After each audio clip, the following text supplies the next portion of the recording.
بسم اللہ الرحمن الرحیم۔ میرے پیارے ناظرین اور سامعین، میں ہوں آپ کا بھائی حافظ بصیر محمد خان، اور یہ ہے آپ کا جانا پہچانا یوٹیوب چینل حافظ بصیر ٹی وی۔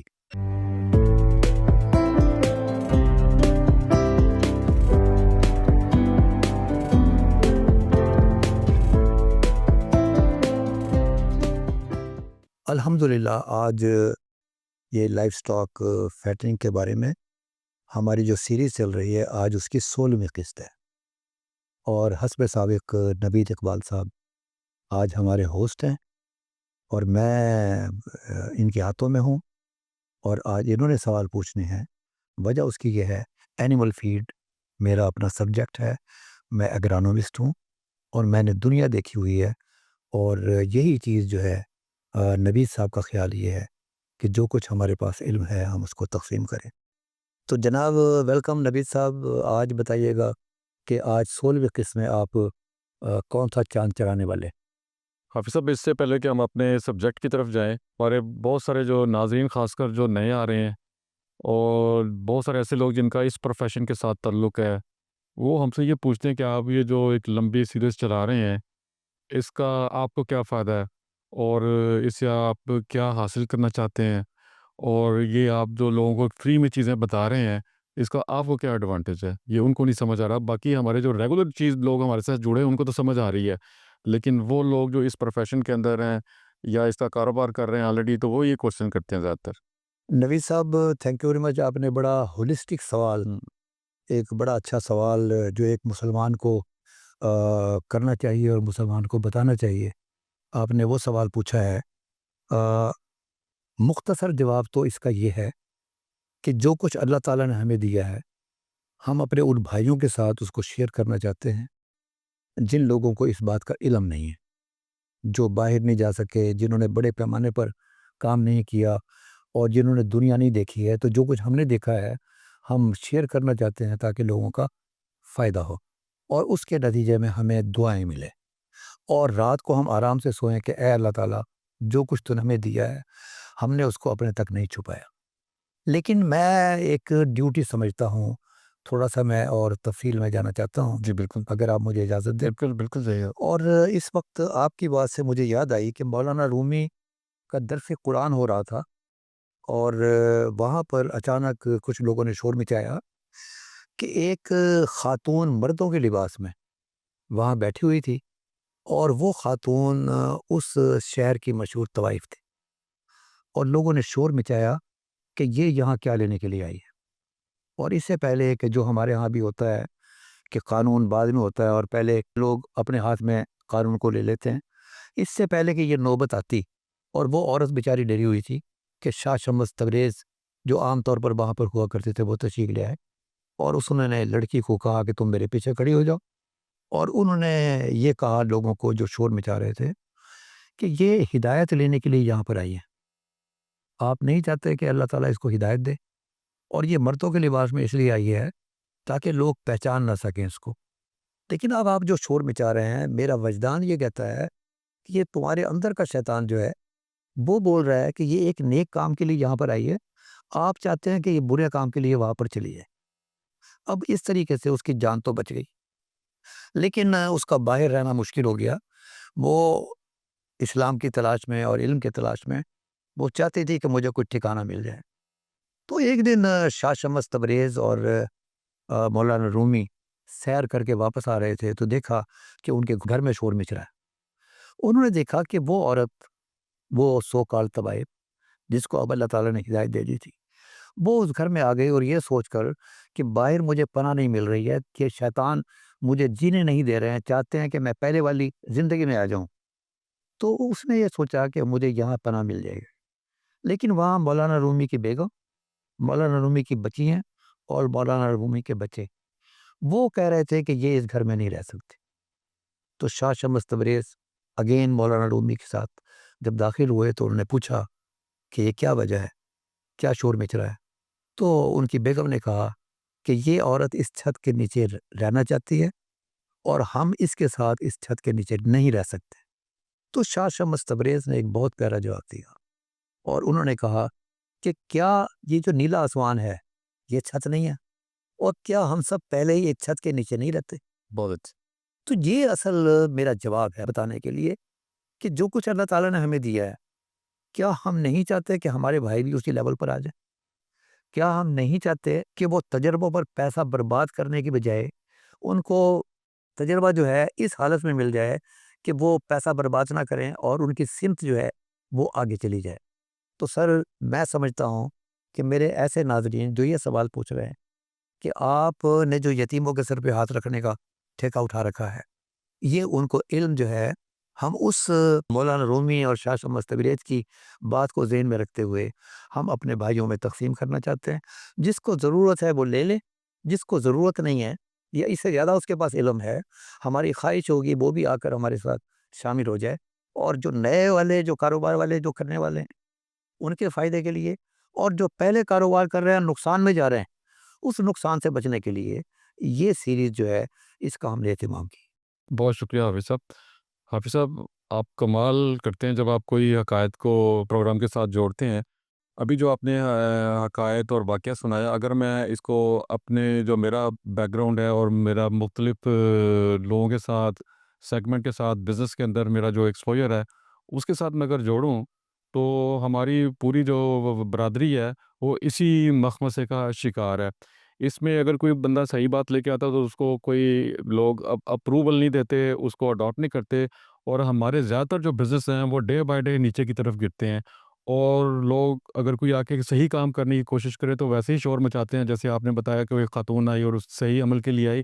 تو ہماری اس فیلڈ کے اندر بھی ایسا ہی ہے کہ اس کے اندر بیسکلی سینہ بسینہ باتیں چل رہی ہیں، اور ان کا کوئی بیسک سائنٹیفک ریزن نہیں ہے، اور اس میں کوئی بندہ بھی آگے اگر کام کرنا چاہتا ہے تو اس کی اپنی آرگنائزیشن، اس کے اپنے دوست اور اس کا اپنے ارد گرد جو اس سے جڑے ہوئے لوگ وہی اس کو کام نہیں کرنے دیتے صحیح، اور جس کی وجہ سے ہم ڈے بائی نیچے کی طرف گرتے چلے جاتے ہیں۔ نوید صاحب، آپ نے پہلے پروگرام جو میرا خیال ہے دوسری تیسری قسط یا پہلی قسط، اس میں ایک سوال کا جواب دیا تھا ہم نے، اور وہ بتایا تھا کہ ہم آپ کا مائنڈ سیٹ ہم تبدیل کرنا ٹھیک ہے، بالکل ٹھیک چاہتے ہے۔ ہیں۔ اصل ہمارا جو مائنڈ سیٹ ہے وہ نمبر 1 جگاڑو سسٹم، ہاں جی، کہ کوئی میں راستے میں چلوں، مجھے ٹھولا لگے ہیں اور پتہ چلے کہ اللہ دین کا چراغ مل گیا، ہاں جی، تو وہ میں اسے میں رگڑوں۔ جن حاضر ہو اس نے میرے سارے مسئلے ایسے ایسے کرے۔ پہ، یا مجھے کوئی پارس کا ٹکڑا مل جائے اور میں اس کو اپنے جسم سے رگڑوں اور میں سونے کا ہو جاؤں۔ ایسے تو یہ جو ہے نا، اصل آپ کی بات درست ہے کہ ہم یہاں مائنڈ سیٹ تبدیل کرنا چاہتے ہیں۔ آج آپ کی قسط جو ہے اس میں کون سی چیز پر ہم نے بحث کرنی ہے؟ اس میں ایسا ہے کہ ہم بہت ساری چیزیں پچھلی 15 اپنی جو ہمارے پروگرام چلے ہیں اس میں ڈسکس کر چکے ہیں، اور آج ہمارا جو پروگرام ہے وہ فوڈر کے اوپر ہے بیسکلی، اور ہم نے فوڈر کے اوپر پانی سے سٹارٹ کیا تھا، تو آج ہم فوڈر کے اوپر بات کریں گے۔ لیکن اس سے پہلے کہ ہم اپنے بیسک سبجیکٹ کی طرف جائیں، میں 3-4 گزارشات آپ کے ساتھ کرنا چاہتا ہوں، آپ کے سامنے رکھنا چاہتا ہوں۔ نمبر 1، کہ اگر آپ نے اس پروگرام کو ابھی تک لائک نہیں کیا ہوا تو اس کو لائک کیجئے، اور اس پروگرام کو سننے کے بعد کم از کم 10 اپنے دوستوں کے پاس اس کے ساتھ شیئر کیجئے تاکہ اس سے میکسیمم لوگ فائدہ اٹھا سکیں۔ دوسری چیز یہ ہے کہ آپ اپنے لیے کوئی رول ماڈل فکس کیجئے، جو علم ابھی تک ڈیولپ ہو چکا ہے آپ کے اس بزنس سے متعلق، اس کا اطلاق کیجئے۔ اس کے بعد دنیا کے اندر جو سٹینڈرڈ بن چکے ہوئے ہیں ان کو فالو اپ کیجئے، اپنا سٹینڈرڈ مت بنائیے، اپنی سائنس مت بنائیے، اور اس کے بعد جو ہمارے دین کی اخلاقیات ہیں بزنس کے لیے ان پر جم کے کھڑے ہو جائیے۔ ادروائز ہماری کوئی ٹریڈ نہیں ہے، ہماری کوئی ڈیولپمنٹ نہیں ہے، اور ہماری کوئی ترقی نہیں ہے۔ اس کے بعد اب میں آتا ہوں اپنے بیسک سبجیکٹ کی طرف پہ، ہم فوڈر کو ڈسکس کر رہے ہیں، تو فوڈر کا جو بیسک مقصد ہے اس میں 2-3 مقصد ہی ہیں، کہ جب ہم اپنے جانور کے لیے، اپنے مویشی کے لیے کسی خوراک کا انتخاب کرتے ہیں تو اس میں سب سے پہلی چیز ہے کہ اس کا ویٹ گین ہونا چاہیے، دوسری چیز ہے کہ میٹ کی کوالٹی آنی چاہیے، اور تیسری چیز ہے کہ جب اس کا میٹ راز شکل میں یا اس میں ویلیو ایڈیشن ہونے کے بعد یا پروسیس ہونے کے بعد جائے تو اس کی شیلف لائف ڈیولپ ہونی چاہیے۔ تو اس میں مین کردار جو ہے وہ فیڈ بھی آتا ہے۔ تو اب میں حافظ صاحب سے جو بیسک کوشچن کروں گا کہ وہ ان تمام چیزوں کو تناظر کے اندر رکھتے ہوئے ہمیں یہ بتائیں کہ جتنی بھی ہمارے پاس آپشنز اویلیبل ہیں فوڈر کے لیے، فوریج کے لیے، ہم ان کو کس کس شکل کے اندر یوز کر سکتے ہیں اور ان سے کیسے فائدہ اٹھا سکتے ہیں۔ جی نوید صاحب، sir thank you very much. میں آج ذہنی طور پر تیار تھا کہ کوئی ہے کے بارے میں میں آج بات کروں گا، کوئی الفا کے بارے میں بات کروں گا کیسے بننی ہے، لیکن آپ نے بات کا رخ موڑ دیا ہے اور آپ نے اس کو ذرا آفاقی لیول پر لے گئے ہیں آپ، کہ کون کون سی آپشنز ہم پاکستانیوں کے لیے اللہ تعالیٰ نے مہیا کی ہیں۔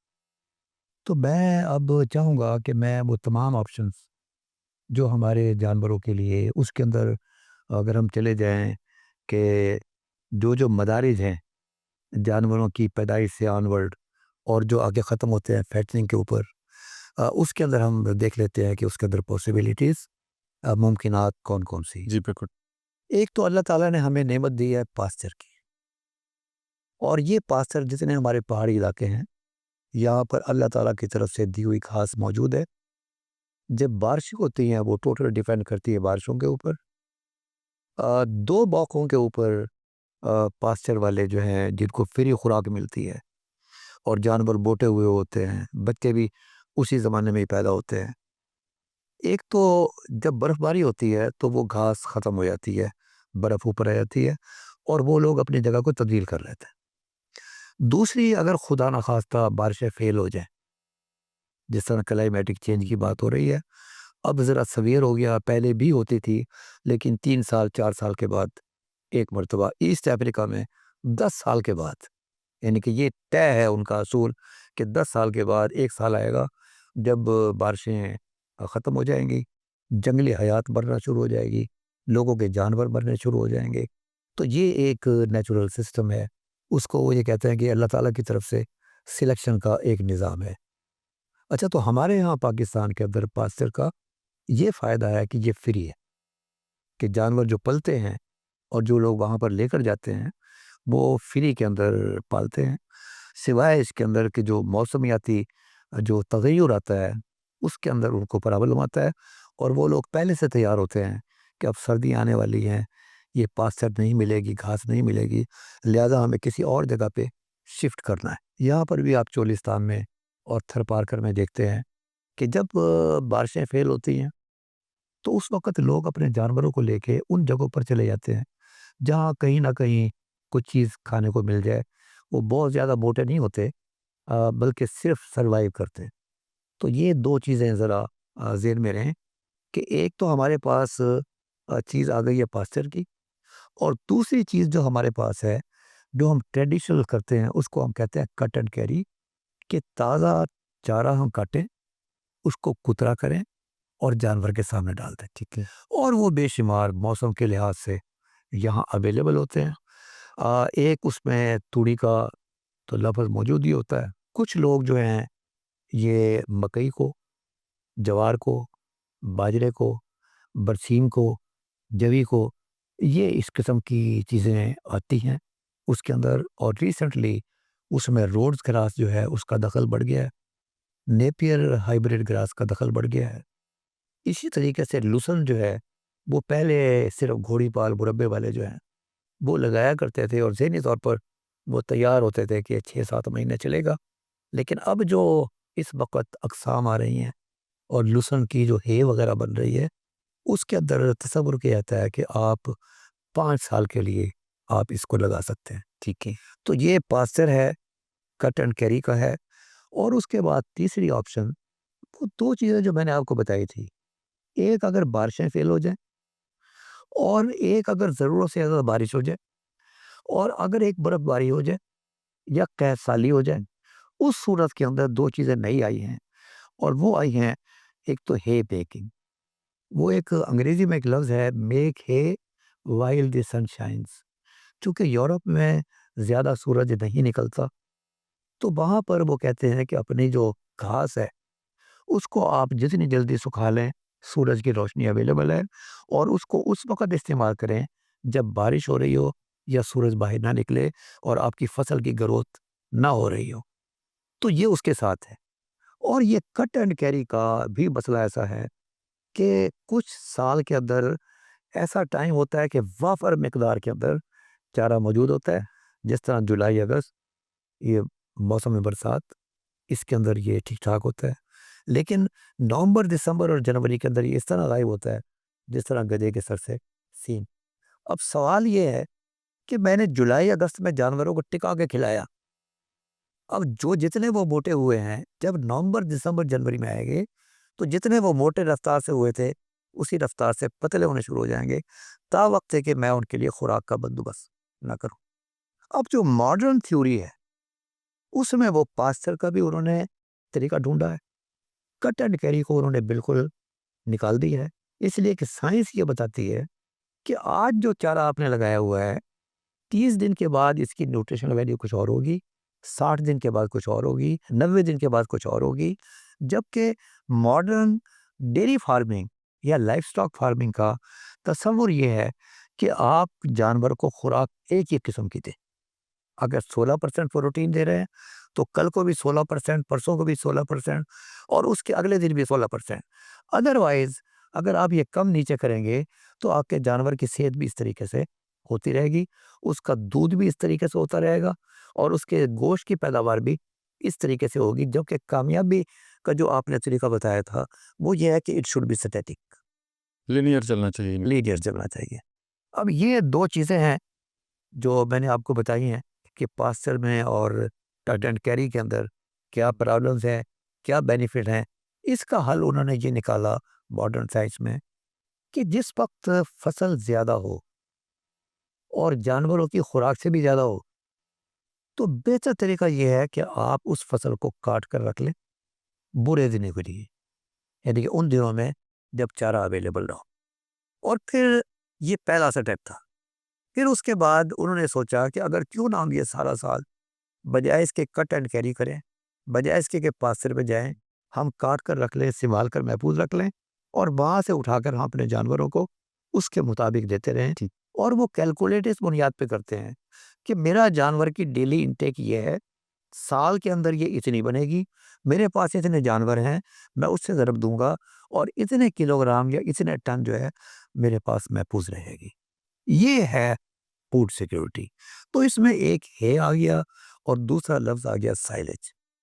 اب ہے اور سائلیج میں فرق کیا ہے؟ میرے کسان بھائی جانتے ہیں ان کی کچھ فصلیں ایسی ہیں جن کے تنے پتلے ہیں اور اس کے ساتھ پتے ہیں, پتوں میں ساری خوراک ہوتی ہے. اور کچھ فصلیں ایسی ہیں جن کے تنے موٹے ہیں اور پتے مقابلتاً کم ہیں اس کے. تو یہ اصل ایک تھیوری ہے کہ ہے آپ اس چیز کی بنائیں گے جس کا تنا پتلا ہوگا اور پتے اس کے زیادہ ہوں گے, تاکہ دونوں جو ہے جب آپ خشک کریں, خشک چارے کا مطلب یہ ہے کہ میں نے صرف اس میں سے پانی نکالا اور باقی چیز وہیں کی وہیں محفوظ ہے سوائے پانی کی. 12% مائسچر پر میں نے محفوظ رکھ لیا. اس میں روز گراس ہے, اس میں الفالفا ہے, اس میں جبی ہے, اس میں سویا بین ہے, اس میں گوارا ہے. یعنی کہ بے شمار اپنے ذہن میں لے آئیں. جس فصل کا تنا پتلا ہے اس کی آپ ہے بنا سکتے ہیں. جب وہ گوب کی حالت میں ہو آپ اسے کاٹ کر خشک کر سکتے ہیں وہی فیلڈ کے اندر, اس کی وہاں بیل بنا کر آپ کسی اچھی جگہ پر جہاں موئسچر کم ہو, ہوادار ہو, وہاں آپ اس کو محفوظ رکھ سکتے ہیں اور سارا سال آپ اپنے جانوروں کو دے سکتے ہیں. اب دوسری چیز جو ہے وہ یہ ہے کہ میرے پاس مکئی ہے, میرے پاس نیپیر ہائیبریڈ ہے, میرے پاس جوار ہے, میرے پاس باجرہ ہے, میرے پاس سدا بہار ہے. یہ تمام کے تانڈے موٹے ہیں. اگر میں ان کو خشک کروں گا تو ہوگا کیا کہ جب تک وہ تنا خشک ہوگا جس میں پانی بھرا ہوا ہے اس وقت تک پتے بکھر کے جا چکے ہوں گے, جبکہ ساری طاقت جو ہے پتوں پہ ہے. تو لہذا اس کا طریقہ یہ ہے کہ اس کو کترا کر کے اور اس کو کمپیکٹ کر کے ہم ایئر ٹائٹ جو اس کے بیگز ہیں یا اس کی بیلز ہیں اس پہ ہم ایئر ٹائٹ کر کے رکھ دیتے ہیں اور وہ 20 سے 25 دن کے اندر اس کا فرمنٹیشن پروسیس مکمل ہو جاتا ہے اور وہ تمام غذائیت جو ہمیں عام فصل سے اویلیبل ہوتی ہے اور کٹ اینڈ کیری کے اوپر نیچے ہوتی ہے, یہاں اوپر نیچے نہیں ہوگی. وہ جیسی پہلے دن آپ نے دینی ہے ویسی آخری دن ملے گی. تو یہ ایک اور چیز ہے. پاسچر ہو گئی, کٹ اینڈ کیری ہو گیا, ہے ہو گیا, سائلیج ہو گیا. اب ایک اور بھی چیز ہے اور وہ چیز انفارچونیٹلی ہمارے ہاں صحیح طریقے سے استعمال نہیں ہوتی. میں ذرا آپ کو لے کے چلتا ہوں کہ آپ اپنے گاؤں چلتے ہیں, اپنی خالہ آپ کی موجود ہے, اب آپ اچانک چلے گئے اور صبح کی جو روٹی ہے وہ اصل رات کی روٹی رکھی ہوئی ہے, جیسے یہ. رائٹ؟ ہاں جی. اچھا اب وہ خالہ ہے پیار ہے، بھانجا ہے، وہ یہ کرتی ہے کہ اس سوکھی روٹی کے ساتھ یا باسی روٹی کے ساتھ وہ تھوڑا سا مکھن ملا دیتی ہے اور تھوڑی سی شکر ملا دیتی ہے. چوری بن جاتی ہے اس کی. اب آپ مجھے بتائیں آپ کا دل خوش ہوگا کہ نہیں ہوگا؟ بالکل ہوگا. تو یہ اصل چیز جو ہم مس کر رہے ہیں کہ ہمارے پاس فصلوں کے باقیات ہیں. جو نون چیز ہے وہ توڑی ہے ہمارے پاس گندم کی، ہمارے پاس پرالی ہے جو ہم آج درادر جلا رہے ہیں، ہمارے پاس مکئی کے ٹانڈے ہیں، ہمارے پاس باجرے کے ٹانڈے ہیں، ہمارے پاس جوار کے ٹانڈے ہیں، ہمارے پاس مکئی کے تکے ہیں. اور میں کسی پروگرام میں آگے جا کر بتاؤں گا کہ مکئی کے تکے جو ہیں وہ اللہ تعالیٰ کی اتنی بڑی نعمت ہے کہ ہم اگر اس کی ویلیو ایڈیشن کریں کہ باسی روٹی کے اوپر میں اس کو چوری کی شکل دے لوں تو وہ جانور کی جو غذائی ضرورت ہے وہ کیسے پوری ہوگی. یہ چیزیں جو ہم جلا رہے ہیں، جلانے کی بجائے ہم اس کو جانوروں کی فوڈ سیکیورٹی کے لیے پلس وہ جانور کی کاسٹ آف پروڈکشن جو ہے اس کو کم کرنے کے لیے ہم کیسے استعمال کر سکتے ہیں. صحیح. اور اب آخری چیز جو ہے وہ ہے کہ کئی انڈسٹریل بائی پروڈکٹس ہوتے ہیں. یہ مفت میں تو نہیں لیکن کسی صورت میں مل جاتے ہیں. مثلا یہ ساری کی ساری ویجیٹیبل اور سارے کے سارے فروٹس جو ہماری منڈیوں میں ضائع ہوتے ہیں کہ جو لیفٹ اوور جو پتے ہیں، کٹا ہوا آلو ہے، کٹا ہوا سیب ہے، داغی کوئی اور چیز ہے، پالک کے پتے ہیں، گوبھی کے جو پتے ہیں، ان چیزوں کو بھی سنبھال کر اگر ہم اس کا سائلیج بنائیں. اور میں آپ کو دکھاؤں گا کہ دبئی میں ہمارا ایک شاگرد ہے، وہی والا جو مولانا رومی کا واقعہ بتایا، ایک چھت کے نیچے رہتے ہیں اور وہ یہی کاروبار کرتا ہے. وہ عمان سے سبزیوں کا ٹریلے لے کے آتا ہے، جب وہ ان لوڈ کرتا ہے تو بے شمار سبزی کی چیزیں جو ہیں اس کے ٹریلے میں رہ جاتی ہیں. اس نے وہاں ایک آتا لیا ہوا ہے، وہاں وہ خشک کرتا ہے، اس میں ٹماٹر بھی ہیں، اس میں مٹر بھی ہے، اس میں گوبھی بھی ہے، اس میں ہر چیز موجود ہے. اور وہ اس کو خشک کر کے اس نے اپنے جانور پالے ہوئے ہیں، ان کو وہ کھلاتا ہے. تو پھر یہ انڈسٹریل بائی پروڈکٹس میں ایک شیرہ ہے، سورس آف انرجی. ایک انڈسٹریل بائی پروڈکٹس میں ہمارے پاس یوریا ہے یا آپ امائنو ایسڈ بھی اس کو آپ کہہ سکتے ہیں. 4% تک ہم اس کو استعمال کر سکتے ہیں اور اس سے ہم بالکل باسی روٹی کی ہم چوری بنا سکتے ہیں.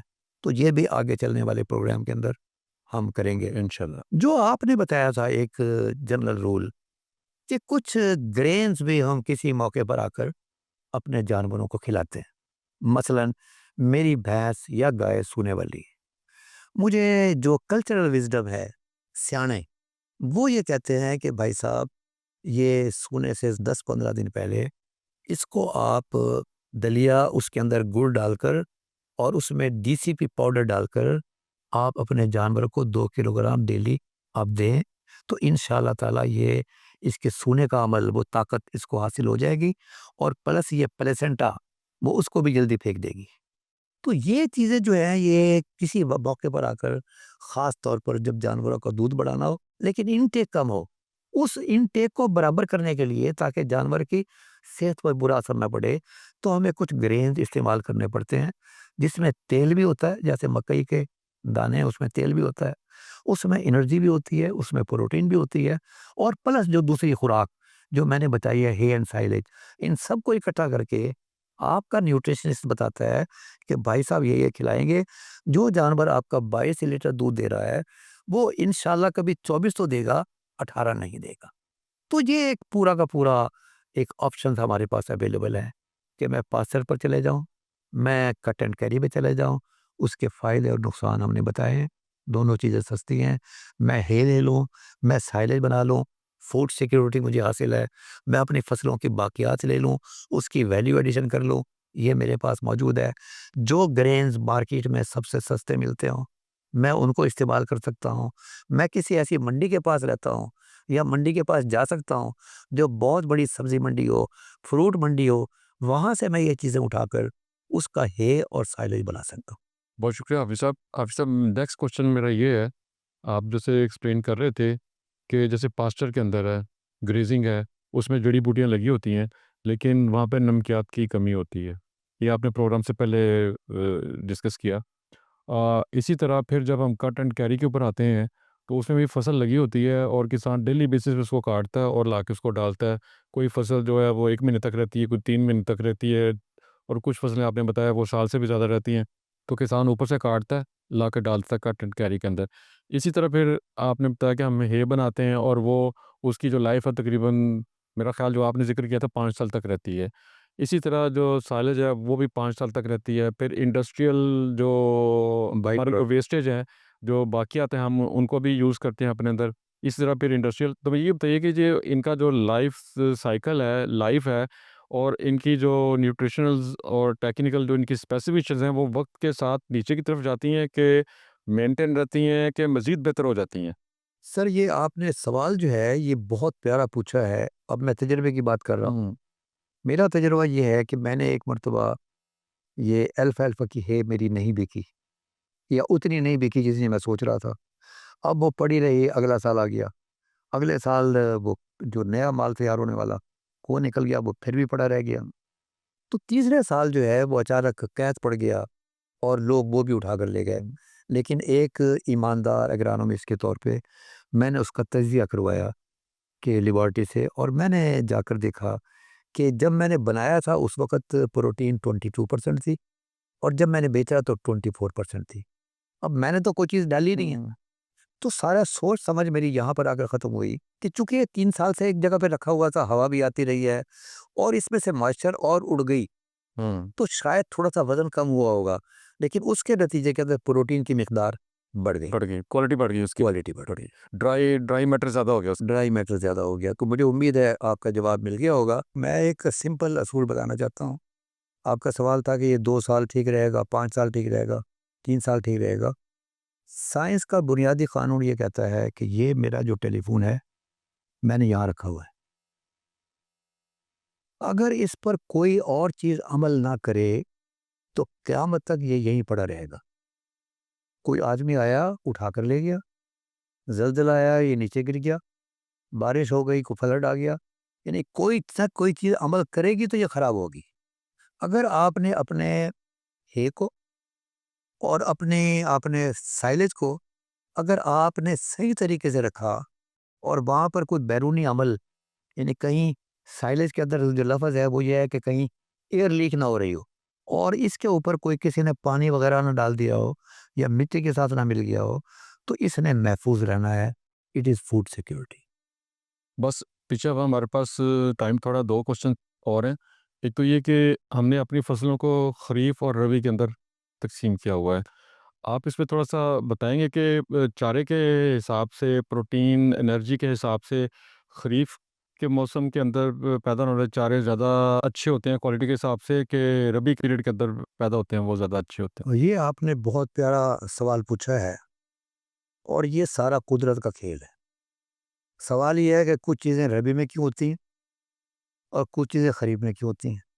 تو میرا سوال آپ سے یہ ہے کہ آپ گاجر کا حلوہ اور سون حلوہ جو ہے، اور چائے اور کافی، اس کا استعمال سردیوں میں کیوں کرتے ہیں؟ اس ستو، شکر اور یہ سردائی، یہ تمام چیزیں گرمیوں میں کیوں ہوتی ہیں، یہ سردیوں میں کیوں نہیں ملتی؟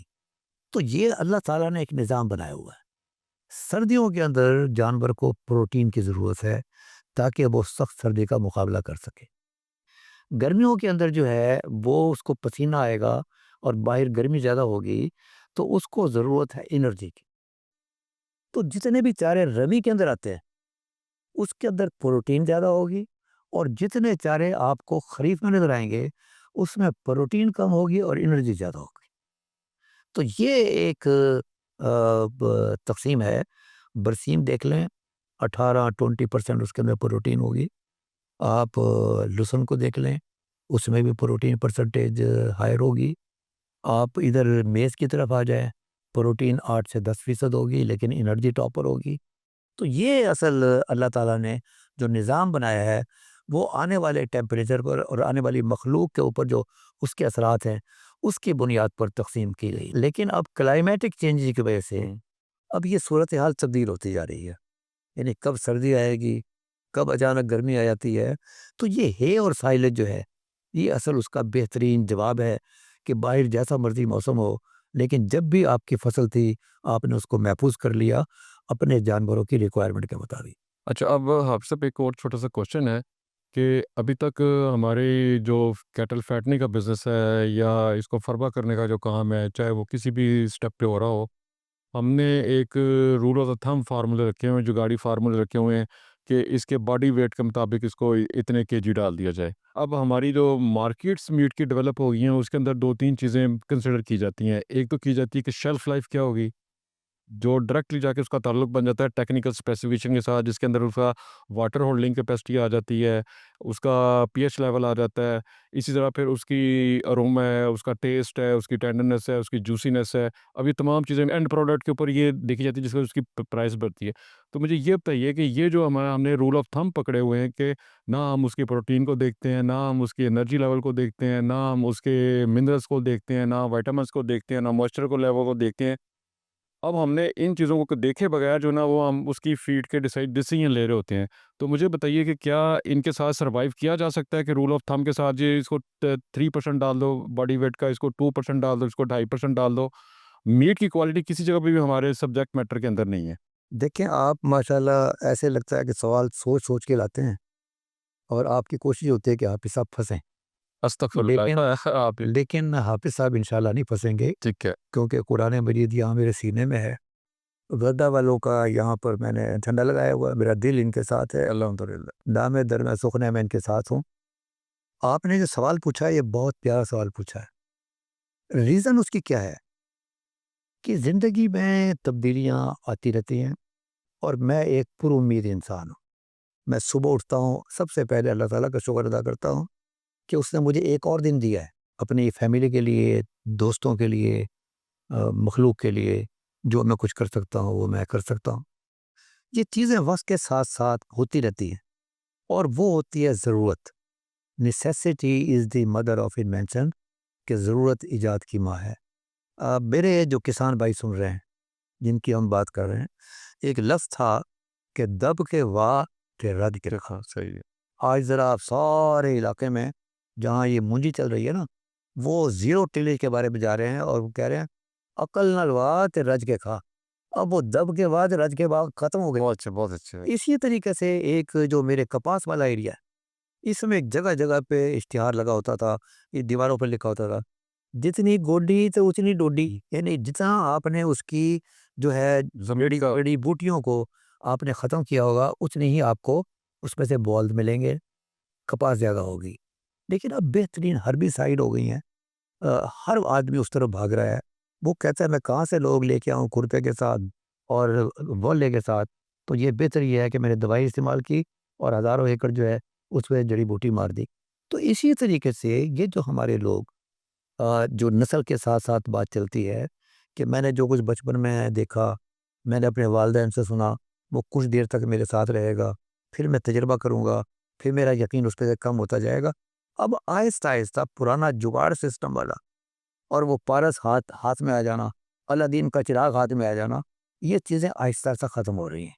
جو آپ کی جو لائن ہے اس میں بھی بے شمار آدمی ہیں جنہوں نے نیوٹریشنسٹ بٹھایا ہوا ہے، جو جانور کا مختلف اوقات کے اندر خون کا ٹیسٹ بھی کرتے ہیں کہ یہ اسی طریقے سے جا رہا ہے جو دنیا کے اندر ڈیمانڈ ہے، کیا اسی طریقے سے جا رہا ہے۔ تو میرا خیال یہ ہے کہ یہ آہستہ آہستہ یہ جو چیزیں ہیں، جو پرانے خیالات ہیں، یہ ختم ہوتے جا رہے ہیں اور انشاءاللہ تعالی یہ ہماری آنے والی نئی نسل جو ہے وہ بالکل پرفیکٹ ہوگی دنیا کے ان سٹینڈرڈ کے ساتھ، پرانی باتوں کو چھوڑتے ہوئے۔ بے شمار پرانی باتیں یو نیم اٹ اور آپ کے سامنے آ جائیں گی کہ یہ بھی ہم نے بچپن میں دیکھا تھا آج نہیں دیکھ رہے ہیں، یہ بھی ہم نے دیکھا تھا بچپن میں آج آپ نہیں دیکھ رہے ہیں۔ تو میرا خیال یہ ہے کہ یہ اس کی کوئی ویلیو نہیں ہے، یہ بالکل وہ دب کے بعد رج کے کھا کہ جتنی گوڈی اتنی ڈوڈی، جس طرح آج دیکھنے کو نہیں مل رہی ہے، کچھ عرصے کے بعد یہ باتیں بھی ختم ہو جائیں گی۔ اور آپ جو یہ کام کر رہے ہیں، یہ ایپیسوڈز جو سیریز بنا رہے ہیں، وہ اسی چیز کے لیے بنا رہے ہیں تاکہ لوگوں کو پتہ چلے کہ آئندہ آنے والے وقتوں میں سروائیول کا راستہ کون سا ہے۔ جی بہت شکریہ۔ اس سے پہلے کہ میں حافظ صاحب کو ریکویسٹ کروں کہ اب وہ اس پروگرام کو کلوز کریں، میں آپ سے ایک دو ریکویسٹ کرنا چاہتا ہوں۔ ایک تو یہ کہ اب ہر چیز جو ہے نا وہ سائنس کے ساتھ ہے، اور جب آپ کسی کیٹل کو میٹ کے لیے پال رہے ہیں تو آپ کو دو تین چیزوں کا بہت زیادہ خیال رکھنا ہے ان کی فیڈ کو ڈیسائیڈ کرتے ہوئے۔ نمبر 1 کہ میٹ کی کوالٹی کیا آنے والی ہے آپ کی فیڈ کے ساتھ، اور اس کی شیلف لائف بڑھنے جا رہی ہے کہ نہیں بڑھنے جا رہی۔ ان 2 چیزوں کی بنیاد کے اوپر آپ جو کیٹل پال رہے ہیں اس کی میٹ کی پرائس طے ہونی ہے اور اس کی مارکیٹ بننی ہے۔ اگر آپ یہ 2 چیزیں نہیں کریں گے تو سلاٹر ہاؤس کے اندر میٹ کی کوالٹی کے اوپر اور اس کی شیلف لائف کے اوپر صرف 5% کام ہو سکتا ہے، اس سے زیادہ نہیں ہو سکتا۔ اس کے بعد کوشش کریں کہ جو دنیا کے اندر علم آ چکا ہے آج کے دن تک آپ اس کو اڈاپٹ کر لیں، اس کو اختیار کر لیں۔